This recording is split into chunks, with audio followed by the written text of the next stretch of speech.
The 4 states' most watched news starts now. Have you ever wondered what Christmas was like during George Washington's time? Well, we'll have a little glimpse for you. During the holidays, we often get a glimpse of what Christmas was like before modern times.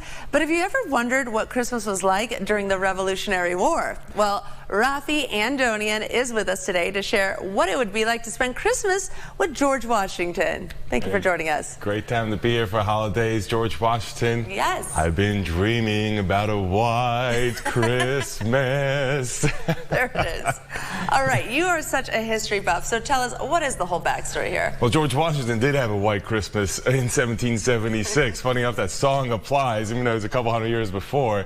And what he did was he crossed the Delaware River. You may have seen the famous painting, you're seeing it on your screen right now, where he's crossing the Delaware River. That's a white Christmas. There's ice in the river, there's snow. He crosses on Christmas Day, 1776, surprises the British in a dark moment of the Revolution. Didn't look good for the revolutionary cause, but because he surprised them, they get a string of victories after that to turn around the revolutionary cause. So George Washington's work on Christmas Day literally helped save independence.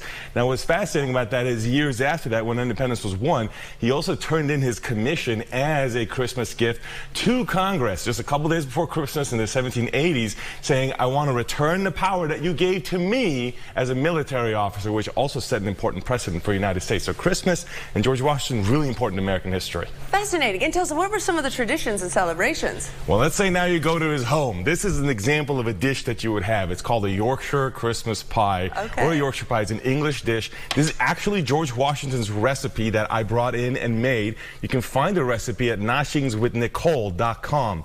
And this is how you would work this, because there are many accounts at his home of doing this. So you create a pop a little hole. This is like a chicken pot pie, but with bacon, pork, turkey, all kinds of meat in it, because look at this. Now we're going to work the gravy in there, and it slowly works in there. And you can find that recipe and make it. It's straight out of George Washington's home. There are many accounts to it. Now, what's important here is Christmas back then is they would actually have a lot of feasts, a lot of meat. Like this has multiple animals in there. They'd have 2 courses, and that seems like not a lot, but each course had multiple parts. Each part had multiple dishes, and so as a result, they'd have 20 to 40 dishes as a part of their Christmas feast. This is the kind of stuff they did in the American Revolution.